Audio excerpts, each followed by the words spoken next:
The only food court where diners aren't allowed to speak, restoring visibility, trust, and human feedback to the world's quietest restaurant. Hi, my name is Sarah Trumbull. I am the founder and CEO of the Job Applicant Perspective, the world's first anonymous user reviews for job ads across the U.S. I'm going to use a good analogy here. We think of ourselves as Yelp in a world of professionally mandated fine dining with no health department and no FDA. So this level of go-to-market awareness, as well as public service for all the gaslighting, I'm going to overthink my headband, and that's going to be okay.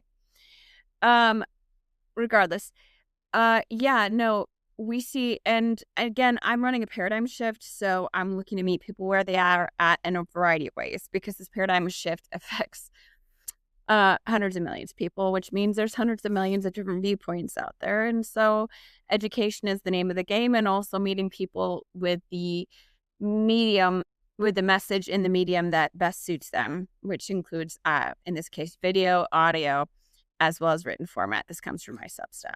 So, we'll get started at the beginning. The food court of silence. Imagine a mall food court. It's the only place in the world to eat. There are menus, glowing laminated everywhere. Chefs work behind the walls. Trays arrive. Plates are set down. Nothing costs anything, but there's only one rule.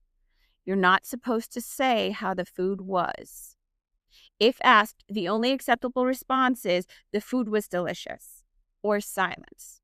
Undercooked hamburger? Perhaps you weren't hungry enough. Biryani not arrive? Have you practiced ordering with a coach to improve your ordering style? Maybe speak more assertively next time. Say you're hungry after weeks of waiting. Perhaps you just don't understand how hard it is to be a restaurant these days. Complain too loudly, and you don't just get escorted out. You're told you won't be able to get order at all anymore. Your name gets unexpectedly repeatedly dropped from the reservation system. Other diners are warned to avoid you or warned to avoid behaving like you. And remember, this is the only food court. Ridiculous? Of course. And yet, this is exactly how the entire workforce is asked to engage with hiring since it moved online. Who this is for? This is for job seekers who followed every rule and still been told nothing. It's for employers who genuinely want good hires but cannot understand why the system feels brittle, noisy, and blind. For economists, researchers, journalists, and policy designers who study markets and want to understand what happens when feedback is treated as violation instead of information. Legit, though, when you have a two-sided market where feedback is a violation, of course the market doesn't work. That's not how markets work at all in general, but in this case, no. This is for anyone willing to look directly at the absurdity and ask, why are we still pretending this is professionalism? A market is not a place, it's a relationship. An economic market is not a food court. That is not a market. And it isn't the people inside of it either. An economic market is the relationship between them, the supply and the demand, the push and the pull. I have this thing to sell. I only have this much money to spend. What can we do about that? That sort of thing. In a functioning market, information moves, signals travel both ways. The chef notices when the diners leave hungry. Diners notice when the food is late, cold, or unsafe. Everyone can see when the tables are dirty or the servers are lying. Feedback doesn't require bravery. It doesn't require confrontation. It doesn't require performance. It's visible. Markets in general don't usually fail because the people inside them are bad, per se. They fail when bad outcomes are made invisible. And invisibility doesn't happen by accident. How silence became the system. Once employers were the kitchen, they cooked the food, they served it, they were in the room. In that world, silence wasn't suppression, it was redundancy. If a diner left satisfied, the employers could see it. If a diner left hungry, the employer could see that too. Fullness meant success. Incentives were aligned because the employer's win was the job seeker's win. When the employer's win and the job seeker's win got decoupled, that's when we started to get a problem. Politeness made sense because visibility already existed. Visibility already existed when job seeker silence was the norm. Then the kitchen changed hands. Employers outsourced the meal service to intermediaries, recruiters, platforms, automated systems, applicant tracking software. The diners were still told to sit. Trays were still set down. The ritual continued, but the visibility vanished.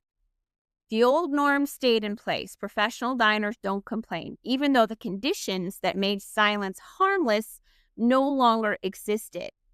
What had once been redundancy became enforced invisibility.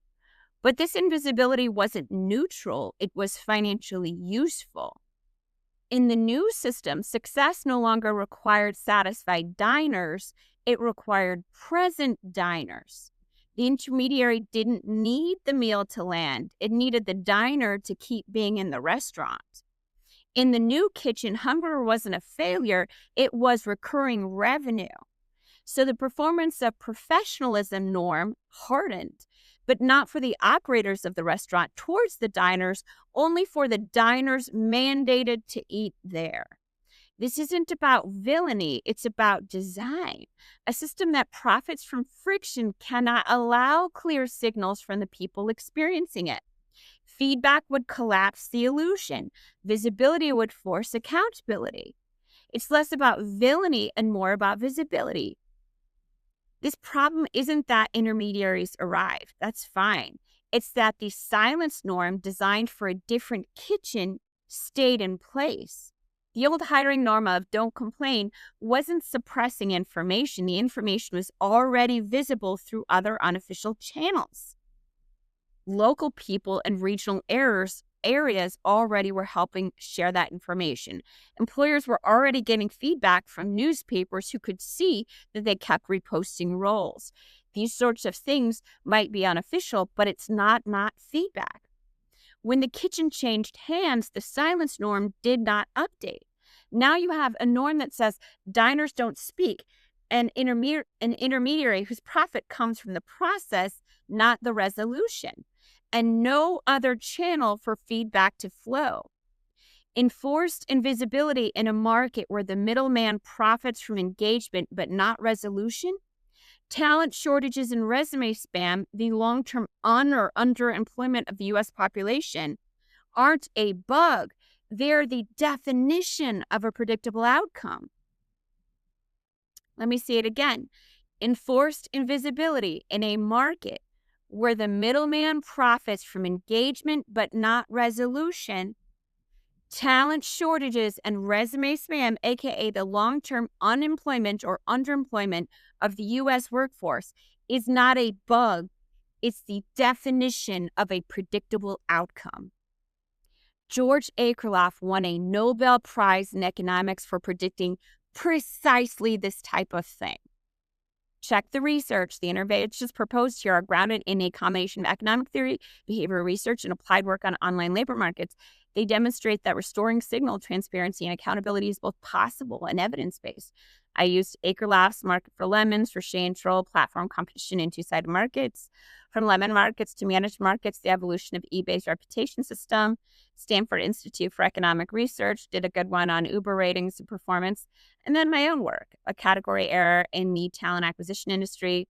Also a job market for lemons, TJAP prototype, introducing 3 interlocking trust layers for online decentralized labor market governance.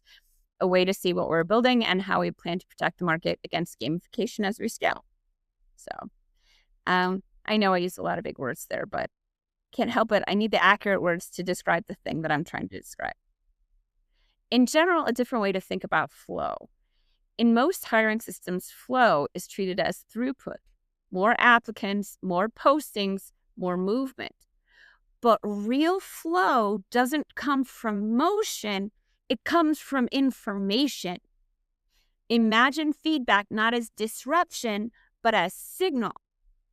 Fit isn't discovered through ritualized performance, resumes, cover letters, scripted interviews. It's discovered through interaction, response, and adjustment. In a visible system, diners are nourished, chefs see the results, the kitchen adjusts, work flows. Flow becomes relational again, not a measure of compliance, but a measure of alignment. Fullness becomes the signal. Yeah? feel like I'm just dropping economic bars left and right, you know?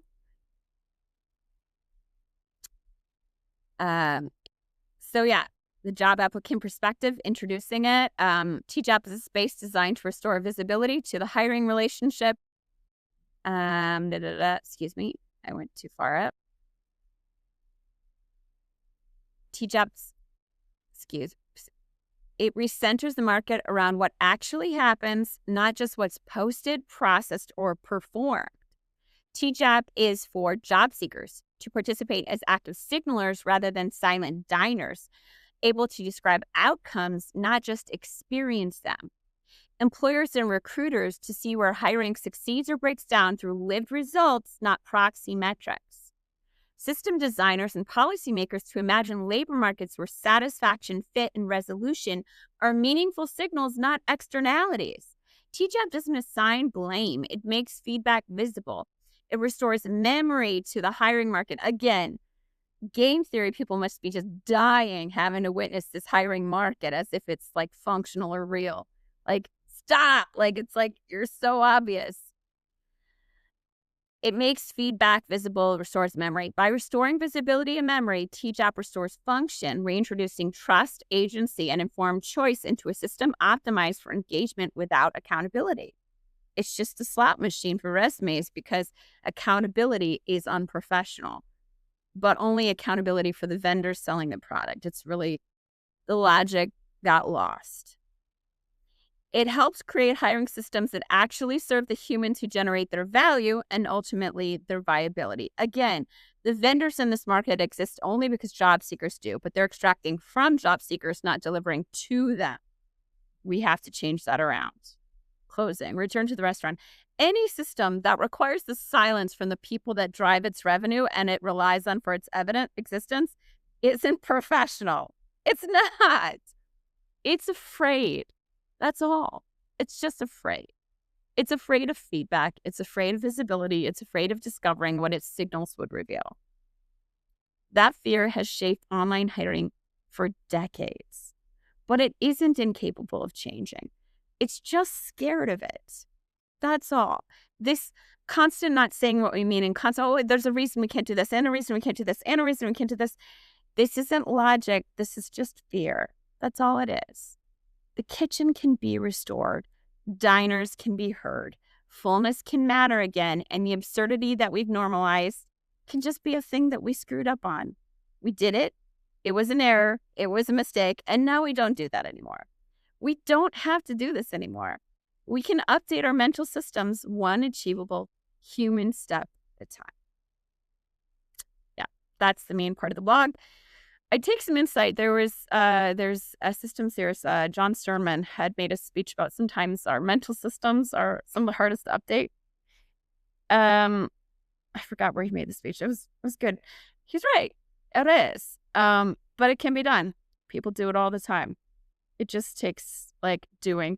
And it takes understanding that when people are resisting it, it's just fear. It's just fear and shame, and they will be okay. And it's okay for them to feel afraid, and it's okay for them to feel embarrassed or worried or what all the things.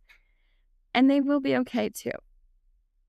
And we'll all be okay, and we'll all do better when accountability is part of HR tech again. Like, we need a market that runs on trust, not engagement. Market that runs with accountability towards the people that drive its revenue, U.S. job seeker, the workforce. Otherwise, we're just going to have the profitability of the unemployment of the U.S. workforce, you know? That's all. All right. Thanks very much. Please stop by, like, follow, share, and engage. And also just be kind to each other out there. Yeah, the internet made the world into a snowstorm. You don't want to talk to the corporate office. You need to talk to people on the ropes and be kind to people on the ropes. So, yeah. Thanks very much. Have a good one.